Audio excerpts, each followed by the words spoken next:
Hi, my name is Dave.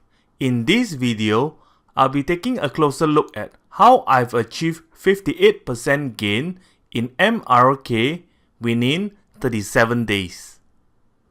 Let's have a look at the chart of MRK.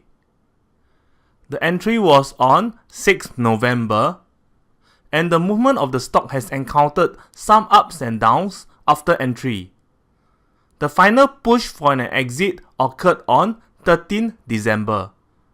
In summary, this is a bullish trade that has entry price of $1.42 and exit price of $2.25. A nice 58% gain for this trade in 37 days. Let's take a quick look at the live statement of this trade. Entry date is 6th November with exit on 13th December.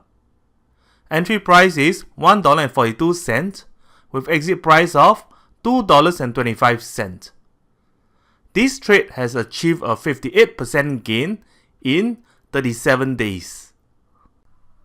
Thanks for watching this video. You can watch more free videos at WhaleTrades.com.